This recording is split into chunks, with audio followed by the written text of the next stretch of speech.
a los que nos visitan, nos ven, nos acompañan por el Face, que este tiempo sea de bendición como el Padre lo ha preparado para nosotros. Amén. ¿Usted es consciente de eso?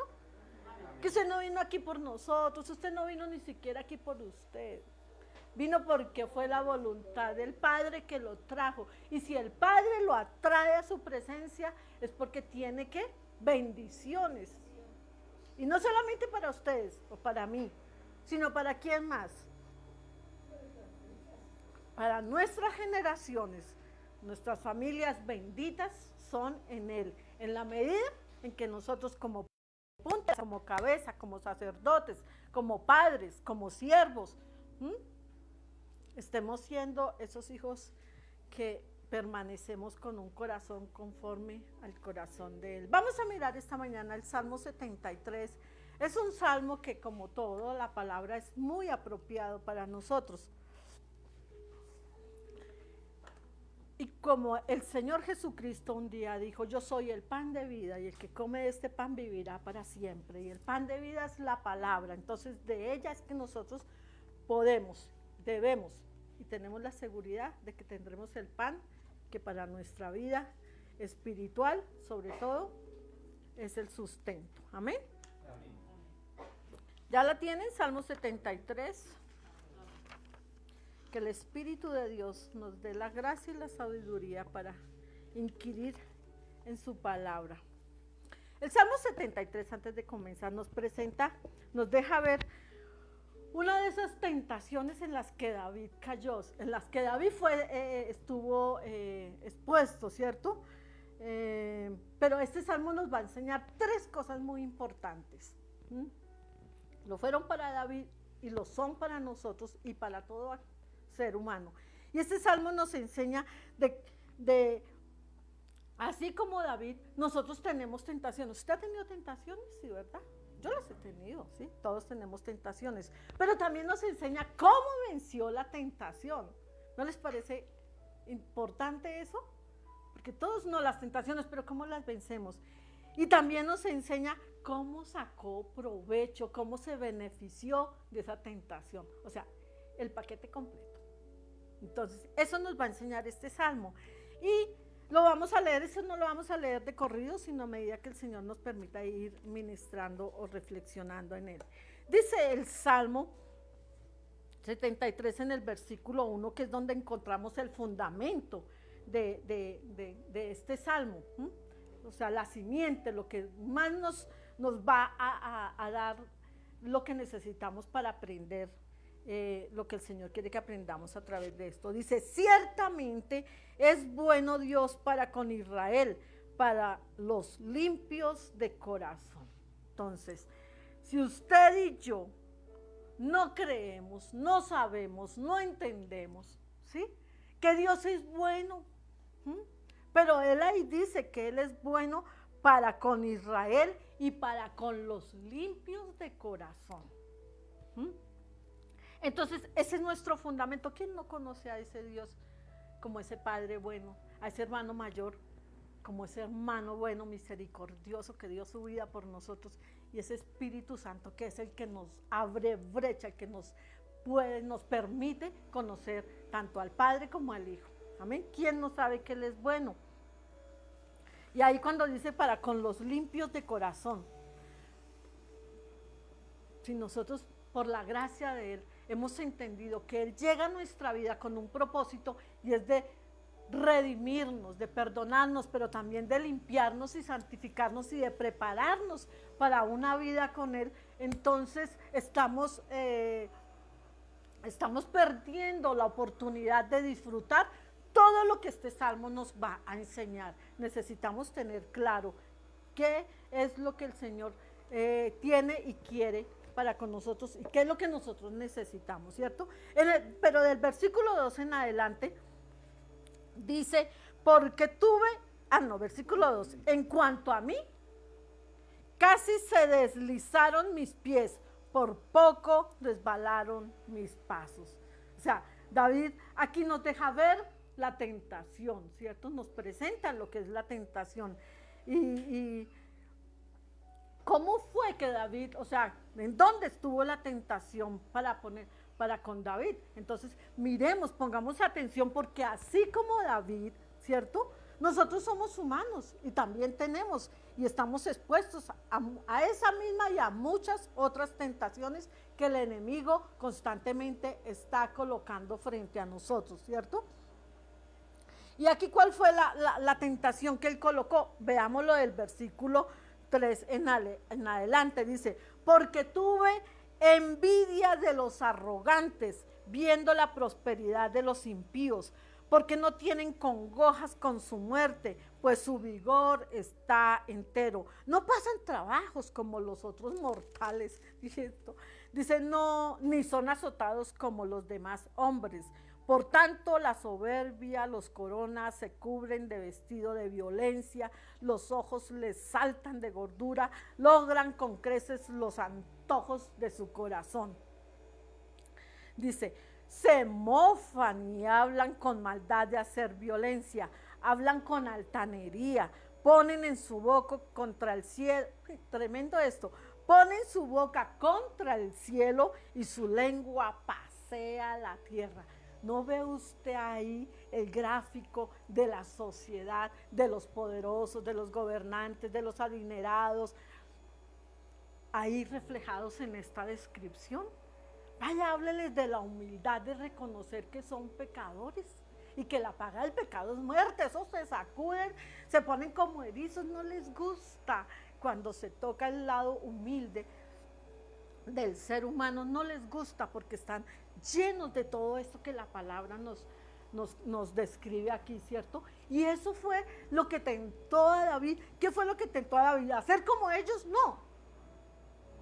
La riqueza, la prosperidad, la frescura con que viven, lo arrogante, o sea, los seguros que se sentían de sus riquezas, de su fuerza, de su conocimiento, de su poder. Esta fue la tentación que cuando David reflexionó en esto, entonces dice, no puede ser, dice, no puede ser que estos no se cansen, no se enferman, no se lastimen, logran todo lo que quieren, y hasta son violentos, son egoístas, son malvados y no se privan de nada, todo lo que quieren lo tienen. ¿No ha pensado usted alguna vez eso? Dice, uy, no, pero es que aquellos sí, bien malos que son. Pero mire, todo lo que les hacen, los negocios que colocan, negocio que prospera. Se lanzan de candidatos para gobernar, pero eso, que lo último que quieren es servir, es el dinero, lo que persiguen, el poder, y lo logran. ¿Acaso a la gente se le olvidó todo el daño que hicieron en administraciones pasadas? No, pero lo logran. Entonces uno dice, pero ¿cómo así? No, eso no es justo. A David le pasó algo así como a nosotros nos está pasando en estos tiempos, ¿cierto? De ser seducidos y de preguntar ¿cómo puede pasar esto? Pero ahí en el versículo 10 empieza diciendo, dice, por eso Dios hará volver a su pueblo aquí. ¿Quién? ¿Quién es el que tiene esa autonomía, ese poder? Dios. Dice, y aguas en abundancia serán extraídas para ellos. Y dicen, ¿cómo sabe Dios? O sea, cuando uno les habla, Dios es un Dios justo. Dios todo lo ve, Dios traerá orden. Dios dice, ¿y Dios qué sabe? Si él lo hubiera sabido, no. Y a veces nosotros, no, si Dios, el tema hoy de Israel con Palestina. No, si Dios fuera justo y él no dejaría que todos esos niños mueran inocentes. Es que nosotros no estamos allá viendo realmente lo que ocurre y de repente estamos desconociendo lo que la palabra nos ha anunciado por tantos años, ¿sí? Entonces, así David se encontró con personas que sabe Dios que sabe. Aquí el que manda soy yo soy el que tengo, yo soy el que manda, yo soy el que gobierno, sí, bueno, lo que sea. Yo soy el rey. Entonces, dice en el versículo, del versículo 12 al 14, nos dice, he aquí estos impíos, pongan atención a esto, sin ser turbados del mundo, alcanzaron riquezas. verdaderamente en vano he limpiado mi corazón y lavado mis manos en inocencia, pues he sido azotado todo el día y castigado todas las mañanas. O sea, cuando uno dice, no, yo ya no puedo más, un problema por aquí, que mis hijos, que mi esposo, que las deudas, que la enfermedad, que mis padres, qué sé yo ya estoy cansado, ya no puedo más, yo tiro la toalla. En cambio, miren, esos viven tan frescamente, nada les duele, no les duele ni una muela. ¿No nos ha pasado eso? A mí me ha pasado, ¿cierto? Pues a David también. Y ustedes y yo sabemos quién fue David, ¿verdad? Entonces, lo tremendo aquí es que dice, es que David, a través de esto, nos cuenta cómo fue que a pesar de todo eso y de esa tentación y de esa dificultad y de esas circunstancias, él saca provecho de esto. Desde el versículo 15 lo encontramos y dice, si dijera yo, hablaré con ellos, hablaré como ellos, perdón, sí, he aquí a la generación de tus hijos engañaría. ¿Cómo venció David aquí la tentación? Él dijo, uy, como, ay, pues yo voy a ser como ellos, me va a importar 5 si lo que estoy haciendo le gusta a los demás, si lo aprueban o no, lo importante es que yo logre los beneficios. David dijo, si yo dijera que voy a ser como ellos, no puede ser. De ahí en adelante dice, y como dijo Lutero, mire, usted no puede evitar que la paloma, el pastor dice mucho esto, vuele sobre su cabeza, eso no lo puede evitar. Pero lo que sí podemos evitar es que esa paloma haga nido. Entonces, esos pensamientos, esas tentaciones, esas cosas que llegan a nuestra vida, pueden llegar. No se sienta culpable, condenado, miserable por eso, o rebelde para con Dios. No, lo importante es que usted no las albergue, ¿sí? Que las rechace y haga lo que aquí el Salmo nos va a seguir enseñando. Que evitemos que esas cosas hagan nido en nuestra cabeza. David no pudo evitar la tentación, ¿sí? Él dice que ahí dice que golpeaba la puerta de su corazón estas cosas. Estamos en el 16. Cuando pensé saber esto fue duro trabajo para mí.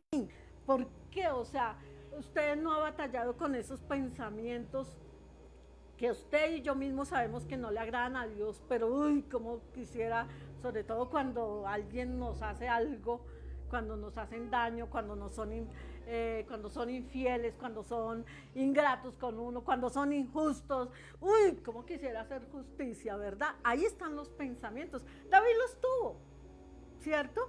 Pero lo malo de eso no era el pensamiento, sino qué hacemos con ese pensamiento. O sea, cuando estuvo ahí a la puerta de la tentación, él mismo con sinceridad dijo, cuando vi la prosperidad, dijo, casi, estuve tentado a que mis pies resbalaran. Pero ¿qué hizo David? O sea, cuando usted ve en el versículo 2, ahí dice, porque no resbalaron mis pies. O sea, él estuvo tentado, pero no resbaló. Y en el versículo 16, 15, bueno, si yo hablar eso, es que es importante esto que dice en el versículo 15, dice, si yo hablare como ellos, o sea, tengamos cuidado, frenemos nuestra lengua. O sea, David por eso frenó su lengua, ¿verdad? Buen consejo, y yo sé que todos lo necesitamos. A mí, o sea, es un consejo que yo sé que lo he ido aprendiendo de tiempo, pero todavía me hace falta cerrar mi boca para no decir cuando estoy enojada, cuando estoy tentada, cuando estoy molesta, cuando estoy preocupada, cuando estoy nerviosa. Me pasa muy fácil cuando voy en el carro, me da muchos nervios, entonces doy lugar a que salga mi pensamiento por mi boca. Entonces aquí David nos aconseja, no, cerremos nuestra boca, ¿cierto? Para que no digamos cosas de las cuales después tengamos que arrepentirnos, ¿sí? Entonces, ¿qué dijo? Frenó su lengua. Entonces, frenemos nuestra lengua. Podemos estar pasando circunstancias difíciles, complicadas, tentadoras, pero ¿qué dijo? frenó su lengua. Entonces dijo, voy a frenar mi lengua. Para que no dé lugar a palabras que después de las cuales tenga que arrepentirme. Dice el versículo 16, hablé, si vamos en el 16, cuando pensé para saber esto fue duro trabajo para mí. O sea, es complicado manejar esto, ¿no? Nuestro ser interior, nuestro yo, nuestros pensamientos. Para David también lo fue. El versículo 17 dice, hasta que entrando en el santuario de Dios comprendí el fin de ellos. ¿Cuándo? ¿El fin de quién? De los malos, de los impíos, de los arrogantes, de los que dicen, ¿cuál Dios? Dios no entiende, Dios no ve, Dios no puede hacer nada, aquí él puede hacer yo. O sea, cuando él entendió y vio que el crecimiento de los malos, la prosperidad de los malos, de los corruptos, de los impíos, o sea, tiene un final. Y no cualquier final. Tiene, o sea, dice ahí en el 17, dice, hasta que entrando en el santuario de Dios comprendí el fin de ellos, ciertamente los has puesto ¿en qué? En deslizaderos, en asolamiento los harás caer. Ese es el fin de los malos. O sea, si eso determina Dios, yo no me puedo ni imaginar lo que les espera.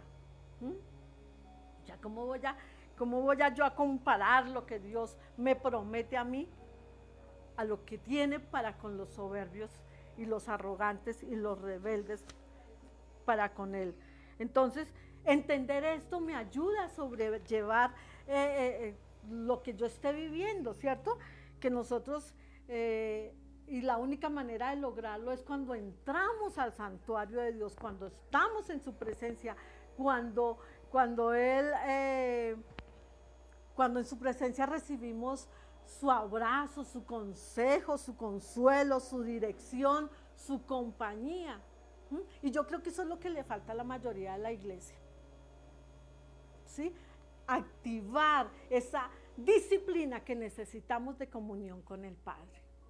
Para todo, desde lo más sencillo hasta lo más grande, Él tiene la respuesta, Él tiene el ingrediente, Él tiene la fuerza que nosotros necesitamos para, como David, no dar lugar a que sus pies resbalaran, sino que entendiera que en el Señor todo lo que hagamos tiene un fin.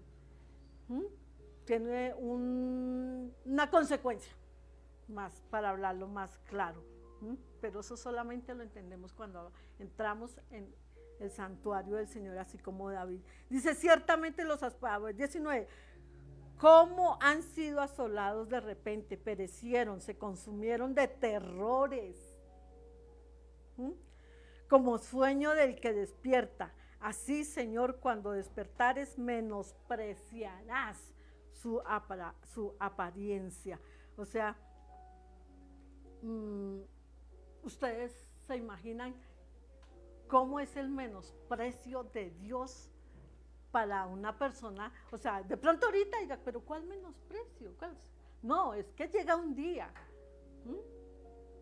Y por eso la necesidad de que nosotros conozcamos y entendamos que nuestra vida no es meramente decir, ay, sí, lo recibí en mi corazón y ya soy salva. No, una vida que, como dice al principio, con corazones limpios, con corazones que lo busquemos a Él, no meramente por qué sé yo, por pertenecer a una congregación, por ser miembro de una congregación cristiana donde se habla del evangelio. Eso no me hace ni me asegura a mí lo que Dios ha querido darme, mucho menos a mi familia. Amén. Entonces, y ese será el menosprecio del cual experimentará la humanidad, y el rebelde, y el soberbio, y el arrogante. Amén, el malo, el impío. Porque mire lo que dice ahí en el versículo 21. Dice, se llenó de amargura mi alma. O sea, cuando uno da lugar a todas esas cosas, dice, se llenó de amargura mi alma y en mi corazón sentía punzadas. O sea, lo mal que uno se siente, ¿verdad? Tan torpe era yo que no entendía, era como una bestia delante de Él. Tremendo. ¿Qué significa eso? Eso significa que la actitud de David fue primero de humillación. O O sea, cuando usted se siente, cuando se declara como una bestia, y otra parte que Jacob dice, gusano soy, o sea, vaya y dígale a usted a alguien, así no sea el presidente o el ministro o el gerente de una empresa, a su vecino, dígale, usted sabe que nosotros somos como gusanos delante del Señor, a ver él cómo reacciona. Ay, para ustedes sí son unos, por eso es que a mí no me gusta la iglesia cristiana ni el evangelio, porque todo es un menosprecio, porque todo es un castigo, condenación. No, es que eso somos. Entonces David aquí, él, porque era como porque como bestia, porque él estaba enojado, molesto, o sea, no podía entender cómo esos malos tenían y prosperaban y no les dolía ni una muela. Entonces él fue humilde. ¿Qué hubo en él? ¿Qué necesitamos aprender ahí? Dice, lo primero es que él se humilló delante del Señor. Nosotros necesitamos tener esa actitud de reconocer quiénes somos y quién es Dios, ¿sí? Lo segundo está ahí en el versículo 23, dice, con todo, yo siempre estuve contigo, me tomaste de la mano derecha. Lo segundo, lo que nos quiere decir, es que David siempre estuvo tomado de la mano de Dios. Cuando decía, aún torpe, aún confundido, aún estando equivocado, siempre estuvo tomado de la mano de Dios. O sea, quiere decir una dependencia de Dios. Yo sé que esto nos ha pasado, porque a veces estamos equivocados y todo, pero sin embargo, Señor, pero ayúdanos, en fin, no nos soltamos de Él. Entonces, una dependencia de Dios. Lo tercero está en el versículo 24 y dice, me has guiado según tu consejo y después me recibirás en gloria. O sea, seguir la instrucción del Señor. Porque a veces decimos que dependemos de Dios, pero hacemos nuestra vida, nuestra voluntad, vivimos como nos parece. Aquí David nos enseña que necesitamos ser guiados por el consejo de Dios. Por eso la tentación le vino, pero no lo venció, porque somos guiados por el consejo de Dios.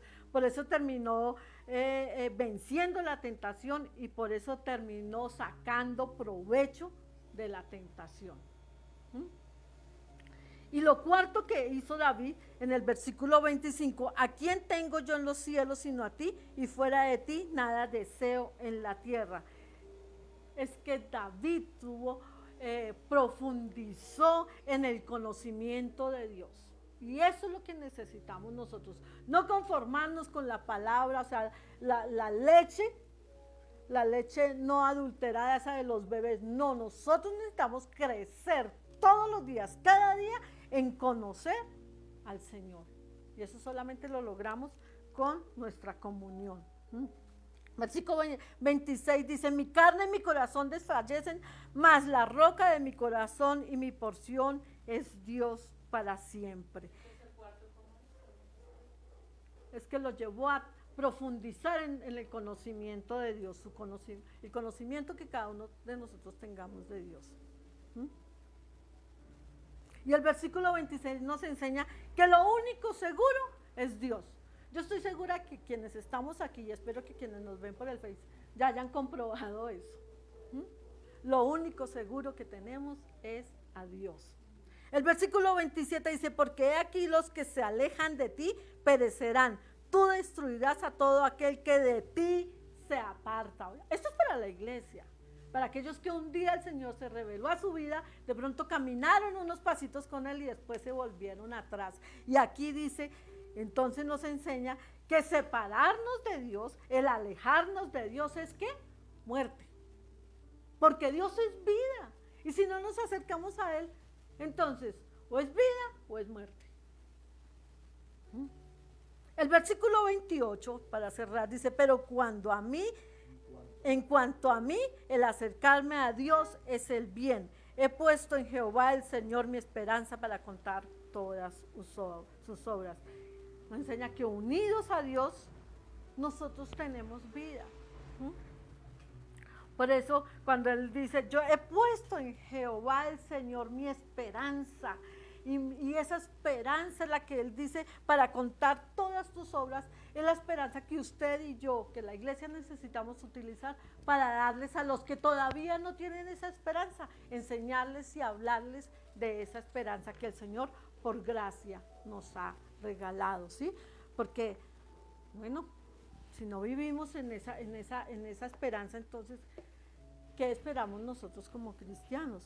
Entonces, si usted, el que me está escuchando, ha sido tentado, le ha saltado esta tentación de pensar que el mal prospera más que el bien, entonces recuerde que el mal tendrá su paga y que la paga no es cualquiera, es para condenación eterna, muerte eterna, ¿cierto?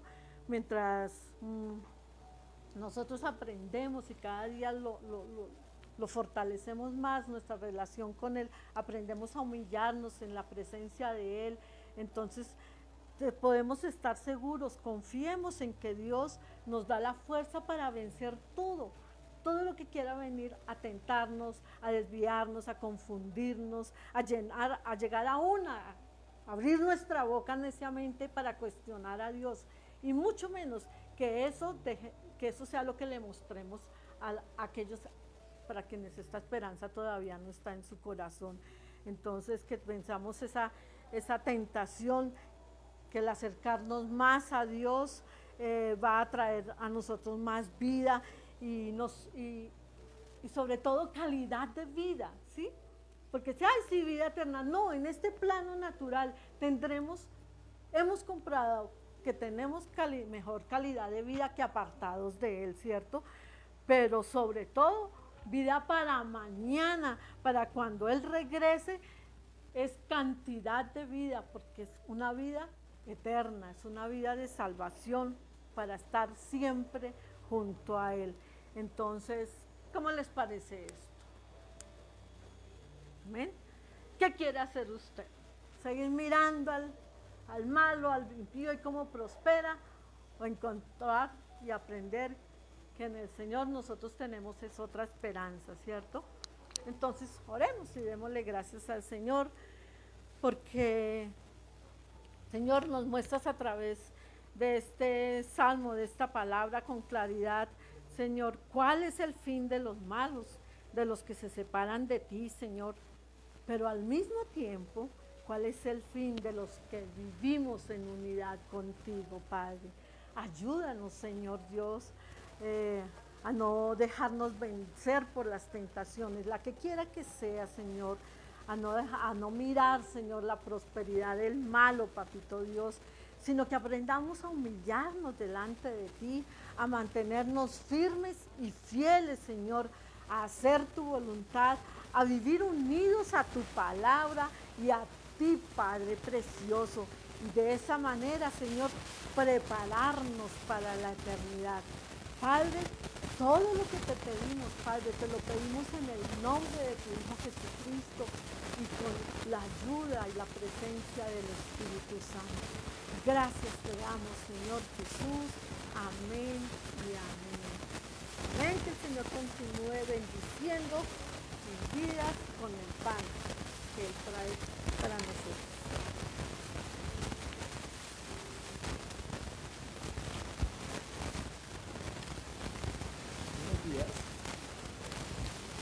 Dios les bendiga.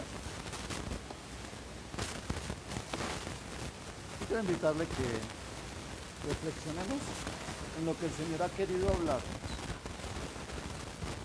¿Qué es lo que Dios está queriendo hablarnos en este tiempo? O sea, yo sé que Dios es propositivo. Cuando usted escucha, empezamos haciendo la alabanza y diciéndole, Señor, mi buen amigo, mi dulce caminar, quédate conmigo, no quiero volver atrás. Viene la reflexión del Salmo 73. Señor, no me dejes poner mis ojos en los malos que prosperan, que hacen lo malo y van bien, pero no me dejes caer en ese pensamiento de pensar que es mejor apartado de ti que estar como ellos. ¿Sí? Entonces sabemos que estamos viviendo una época que siempre ala, como dice el cántico de Navidad. No dejemos que las fiestas nos aparten de Dios. O sea, las fiestas navideñas que supuestamente son para Él, nos alejan de Él.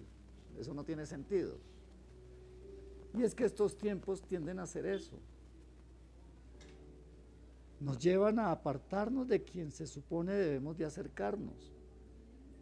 Y entonces cuando empezamos a tener un mayor entendimiento de lo que la palabra dice, entonces eso va a generar en nosotros unos cimientos más fuertes, cada vez mayores. Y dice, entonces yo quiero invitarle que incline su rostro y oremos. Y le digamos, Señor, en esta mañana tú, Señor, has planificado, Señor, el hablarnos de una forma directa para que no nos apartemos de ti, para que tengamos mayor comprensión, Señor, de que todos tenemos un camino trazado por ti, de diferente manera, Señor, pero que a la final todos nos llevan es hacia ti, Dios.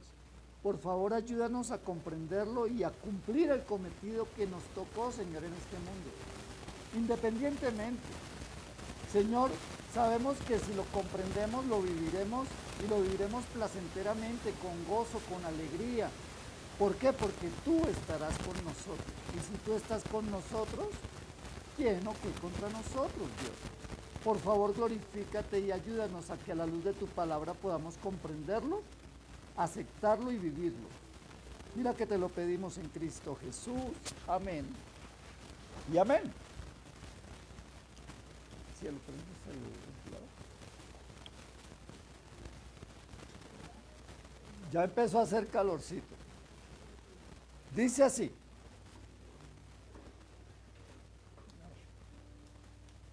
Mira.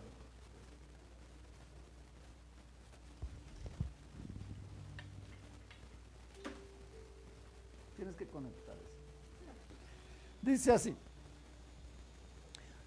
Hemos estado hablando mucho en estos últimos 2 meses sobre el tabernáculo. ¿Qué hemos aprendido sobre el tabernáculo? Que fue el lugar que el Señor estableció a través de Moisés para tener una comunión entre Él y nosotros los hombres. Pero que este tabernáculo representa es a Jesucristo de todas las cosas. En medio del tabernáculo, de los utensilios, todo es Cristo. Y entonces habíamos estado, lo último que hablamos hace 8 días fue que el altar del sacrificio tenía unas medidas exactas y que tenía que ver mucho con cómo en ese lugar se sacrificaba, era para el perdón de todo lo que podíamos hacer, pensar, por donde íbamos, que era eterno, que era bajo todos los tiempos. Sí, o sea, por eso dice la palabra que Jesús vino y murió una vez y para siempre. Entonces, al habernos familiarizado con el tema del tabernáculo, ¿sí? Entonces, vemos que hoy vamos a ver sobre cómo pasar del altar de bronce, del altar del sacrificio, a la fuente de bronce. O sea, cuando uno llegaba al tabernáculo, pasaba la puerta, estaba el altar del sacrificio, pero lejanamente se veía un altar o una fuente de bronce, llena de agua. Pero allá no todo el mundo se bañaba, era solamente los sacerdotes. Nadie más se podía bañar allí. Entonces eso tiene una explicación, ¿sí? Entonces, algo maravilloso que hemos aprendido es que el simbolismo de cada parte del tabernáculo y de sus utensilios tienen que ver con el Señor. Entonces, porque el altar del holocausto, hago la pregunta, ¿por qué el altar del holocausto era de madera de acacia y era recubierto de bronce? Esto tiene una explicación. Primero, el árbol de acacia es un árbol que nace en el desierto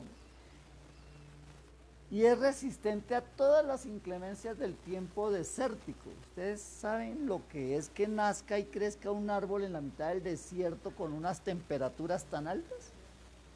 Pues es algo que es muy difícil de comprender, ¿verdad? Pero esto tiene que ver con Jesús. ¿En qué manera? Dice la palabra que Jesús vino de María. María fue fruto de Adán y Eva. ¿Y Adán y Eva de dónde fueron tomados? ¿De dónde fueron hechos? De la tierra. Recuerdan que en el Génesis el Señor formó al hombre y al hombre y a la mujer de la tierra. Entonces, el simbolismo aquí es que Jesús, como la fuente, es el árbol, ¿sí? Ese árbol que crece a pesar de las inclemencias y resiste todas las adversidades. Entonces era necesario que fuera esa raíz. ¿Y por qué era recubierta de bronce? Porque el bronce es una aleación de dos metales. ¿Qué son el único metal que resiste las altas temperaturas? ¿Sí? Entonces, ese altar necesitaba no solamente tener una fuente natural, una raíz, como era fruto de la tierra, que simbolizaba a Cristo, sino que también tenía que resistir. ¿Por qué? Porque allí, en ese altar, iba a elevarse en grandes temperaturas, que es lo que habla sobre, qué es lo que genera el pecado? Muerte, pero también dice que genera la ira de Dios, que es como fuego consumidor. Entonces, era necesario que, si yo hago un asador de solo madera, ¿qué puede sucederme? Que se me incendia todo con todo y ¿cierto? Pero, ¿por qué lo hacemos de metal? Sin embargo, ese metal, en un momento dado, con una temperatura que sobrepase determinados grados, se derrite, se puede derretir. El bronce no. Hubo una investigación sobre encontrar una puerta antiquísima y era de madera, pero todo era recubierta de bronce, bañada en bronce, con una fuerte grosura de bronce. Y la llevaron al departamento de bomberos para que la probaran con fuegos, con todo tipo de fuegos. Y la puerta no se quemó. Esto nos implica y nos enseña que ese tabernáculo, al igual que Jesús, tenía dos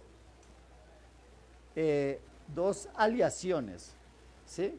Por lo cual resistía, era lo único metal que podía resistir ese fuego. Ahora, Jesús tenía dos naturalezas: la naturaleza humana, que es representada por el árbol, y la naturaleza divina, que es representada por el bronce. ¿Por qué? Porque resiste la ira de Dios.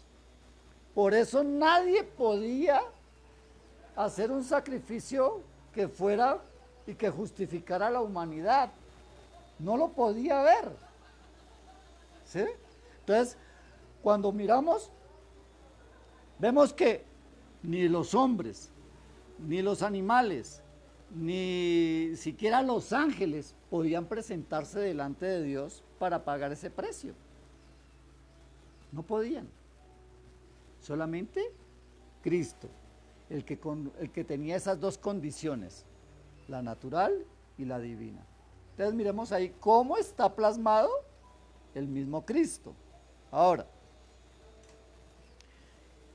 cuando vemos que ese bronce y esa mezcla que representa a Jesús, también vemos que representa esa naturaleza humana traída ¿de quién? De María. ¿Sí? Ahora, cuando Jesús viene al mundo, Él representa al ser humano, pero también representa a Dios. ¿Por qué? Porque Él es el Hijo de Dios.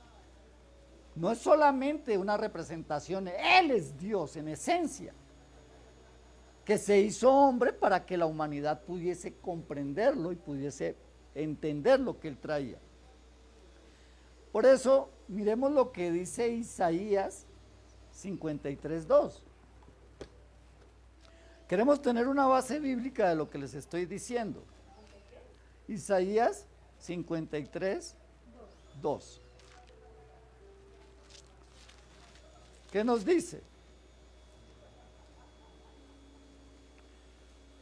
Dice, subirá cual renuevo delante de él. ¿Y como qué? Como raíz de tierra seca. No hay parecer en él ni hermosura. Le veremos más inatractivo para que le deseemos. ¿Con qué lo compara? Con la raíz de tierra seca. Y es ese árbol que nace en el desierto. ¿Sí? ¿De dónde?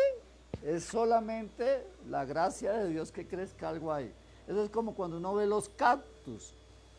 Si usted quiere ver un cacto morirse, échele mucha agua. Si lo quiere ver lindo, no le eche agua. Porque son y producen agua por sí mismos. Tremendo, ¿verdad? Entonces, cuando vamos entendiendo que la divinidad y el poder de Dios sobrepasa el sentido común, no es como nosotros creemos. A veces, ahí usted ve cactus y a veces vemos esas suculentas y a veces las vemos bonitas y la tierra está seca, seca, seca. Y usted les echa agua y se ponen todas aguachentas. Porque es contrario a la naturaleza humana. Ahora, cuando usted mira, abre su Biblia en Hebreos, capítulo 2, Hebreos, en el Nuevo Testamento, Hebreos, capítulo 2, en el versículo 16 y 17 dice, porque ciertamente no socorrió a los ángeles, sino que socorrió a la descendencia de Abraham, por lo cual debía de ser en todo semejante a sus hermanos. ¿Hablando de quién? O sea, para que Dios pudiese cumplir la obra redentora, Él tenía que hacerse similar a sus hermanos. O sea, ¿quién es el que se asemejó a nosotros? Cristo. Tomó apariencia de hombre para venir a ser misericordioso y fiel, sumo sacerdote en lo que a Dios se refiere, para expiar los pecados del pueblo. O sea, esa era una condición. Nada en el cielo, nada en la tierra, exceptuando Dios, era el único que podía redimir a la humanidad. ¿Pero de qué forma? Haciéndose hombre. Entonces Dios se hace hombre a través de Jesucristo. Y es la única forma de redimirnos de pecado. Ahora, cuando usted analiza, oiga, estamos celebrando el nacimiento de Jesús. Y qué rico, ay, qué dicha. Pero si Cristo no hubiese ido a la cruz, muerto y resucitado, vana sería la fe del cristiano. Entonces, amén, porque celebramos su nacimiento, pero celebramos más su obra redentora. Nosotros más celebramos es que Jesús vino al mundo, pero murió. Fue enterrado y resucitó al tercer día. Eso hace que nuestra fe sea válida. De lo contrario, no serviría de nada. Por eso la religión venera al niño Jesús. Pero este no hizo ninguna obra redentora. ¿Jesús qué hizo? Jesús fue un niño común y corriente. Él tenía que crecer como hombre. ¿Sí? A pesar de que fue un niño, dio ejemplo a sus padres, dio ejemplo a su comunidad y creció en gracia delante de Dios y de los hombres. ¿Sí? Pero su obra realmente concluyente fue la cruz. Y ahí es donde Él pagó el precio. Y de eso es que nosotros tomamos salvación y vida eterna. Amén. Luego, vamos a Romanos 3. Estoy tratando de darles un sustento bíblico a lo que les he estado hablando. ¿Sí? En Romanos capítulo 3,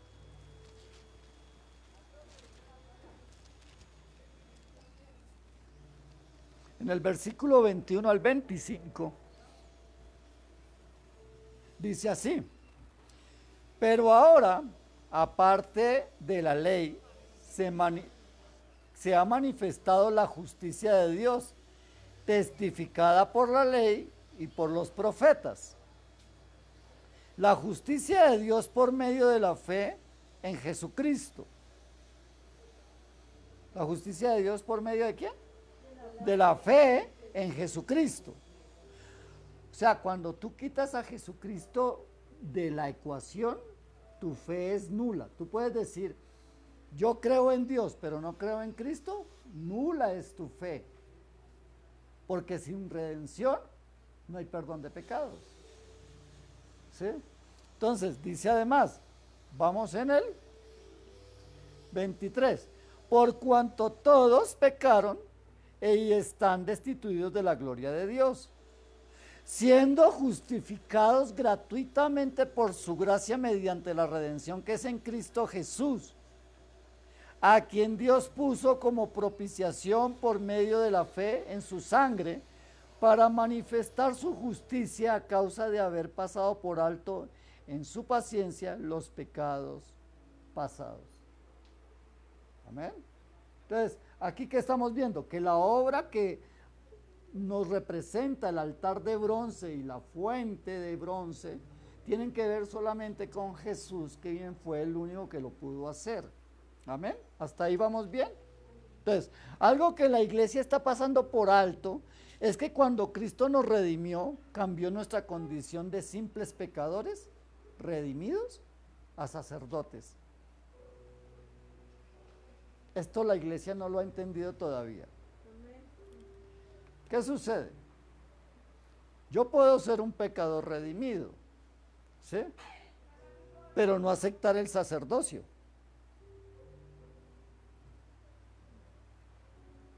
Entonces es como si yo acepto ser hijo de Ardila Lule, pero no hago caso a las condiciones de esa adopción. Entonces, cuando Cristo murió, ¿éramos qué? Por cuanto todos pecábamos, estábamos destituidos de la gloria de Dios. Mas Dios mostró su amor para con nosotros, que siendo aún pecadores, Cristo murió por nosotros, para hacer en nosotros una nueva descendencia. ¿Sí? Y entonces nos pasó de ser simples pecadores, redimidos, a ser sacerdotes, reyes y sacerdotes. Mire lo que dice Apocalipsis 1:5.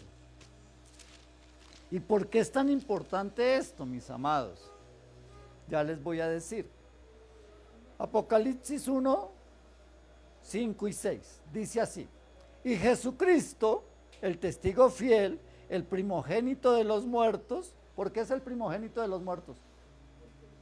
Porque fue el único que murió y resucitó. Sí, de resto nadie ha resucitado. Los que murieron, murieron y no han vuelto a resucitar. Y los que fueron levantados en vida, pues no murieron. Él sí murió, fue sepultado y resucitó. Por eso Él es las primicias de los muertos. Entonces dice: y el soberano de los reyes de la tierra, al que nos amó y nos lavó de nuestros pecados con su sangre. ¿Y qué? Y nos hizo, léalo conmigo, y nos hizo reyes y sacerdotes para Dios, su Padre. A Él sea la gloria y el imperio por los siglos de los siglos. Amén. Tú eres un sacerdote, ya no eres tan solamente un pecador, redimido. Eres un sacerdote, eres una sacerdotisa de Dios. ¿Sí? ¿Y qué era lo que hacía el sacerdote? Presentarse continuamente delante de Dios a favor del pueblo pecador. Aguarde ahí, pastora. Entonces, ¿qué sucede? Ahí viene el altar de bronce. ¿Para qué era el altar de bronce?